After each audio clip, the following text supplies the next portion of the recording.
What's the scariest fact you know in your profession that no one else outside of it knows? I used to work in banking, and it was eye-opening to see how many people were victims of fraud, how little recourse there is to get the money back, and how little the police can do for you too.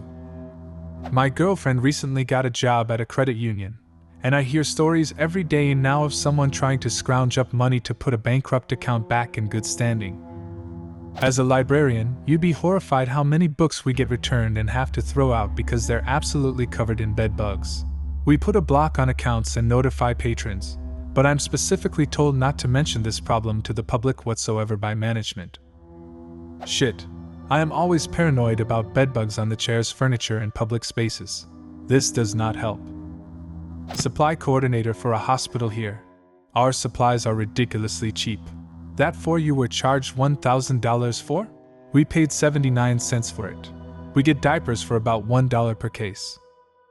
I worked application support for a hospital EMR for a bit, and was able to view the charge master. The software we used showed the hospital's cost, patient's cost, and the markup percentage. I never saw anything with a lower markup percentage than 1,000%. Climbing into an unventilated manhole can kill you in seconds and you wouldn't even know anything was seriously wrong. You think that's air you're breathing now? Manholes can fill with gases that are heavier than breathable air. You think are breathing normally, but instead you fall unconscious and suffocate from lack of oxygen.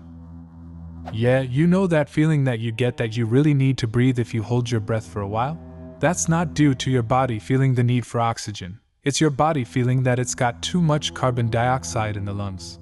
If you're breathing gas mixture that doesn't contain CO2, then you won't feel like you're running out of breath, you'll just pass out and die.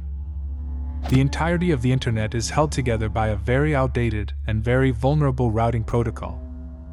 Also, everyday people imagine the internet as shiny, highly secured, modern high-tech data centers, as shown in movie productions and stock photos.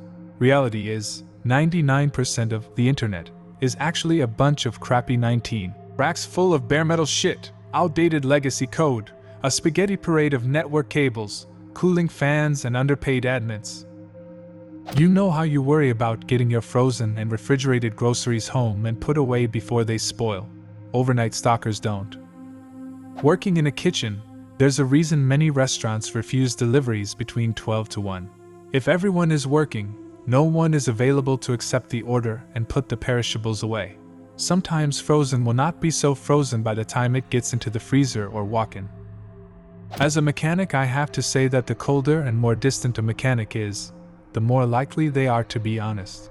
It's the really friendly ones who are ripping you off while they're being chummy with you. My mechanic is an a-hole and he has never ripped me off. Love that guy.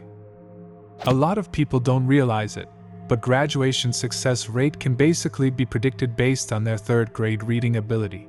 Early education is important, folks. The single biggest predictor of graduation rate is the zip code of your high school. It's wild. Probably how painful and long dying naturally can take. I work in memory care and have cared for so many people dying. It's not a nice conversation with a loved one and then peacefully drifting off to sleep like in the movies.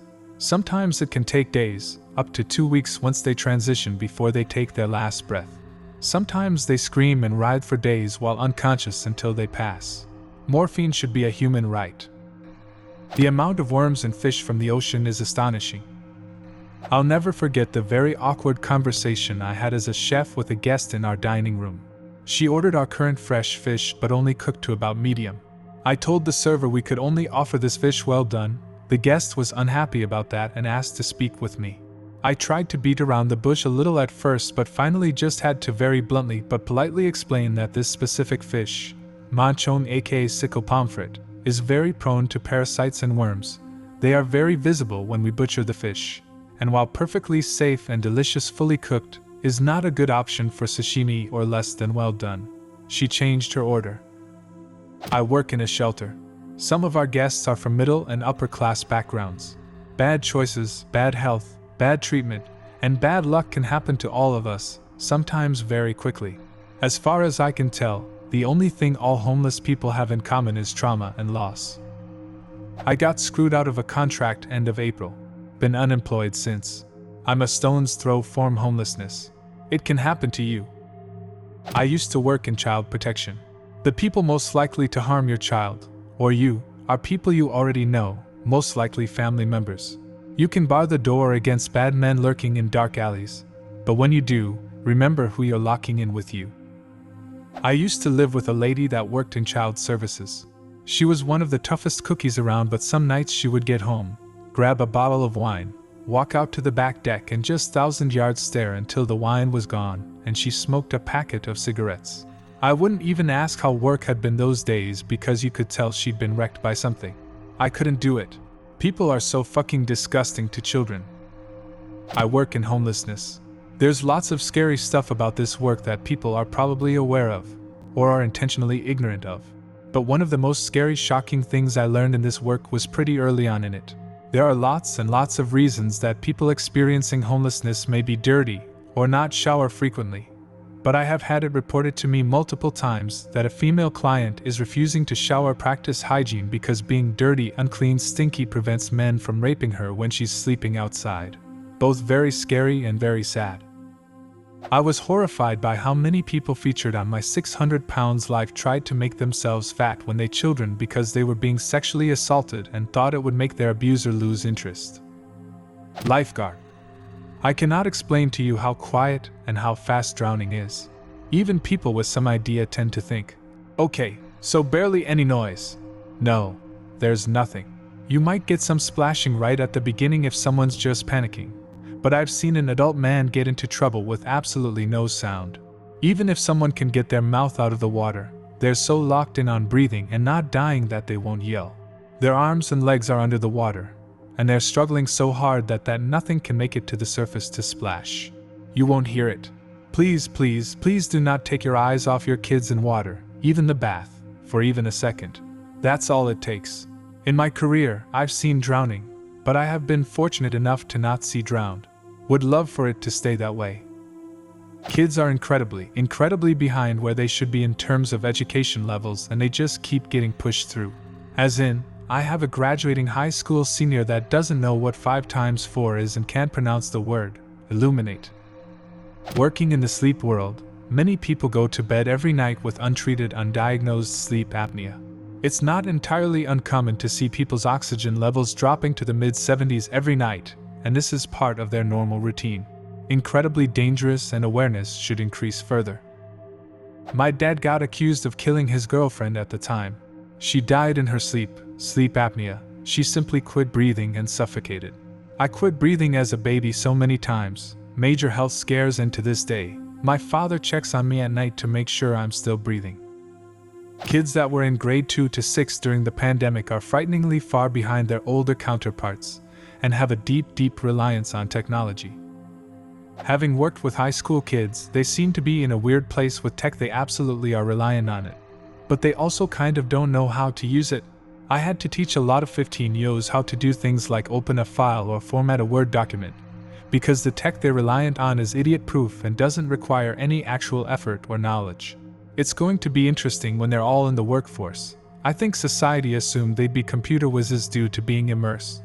But unless the tech is TikTok, I don't think they know anywhere near as much as, say, millennials.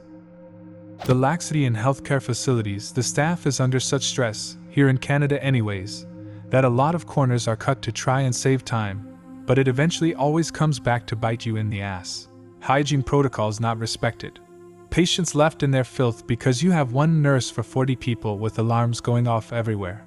Sterilization processes not being followed as they should, increasing the risk of nosocomial disease. The list can go on.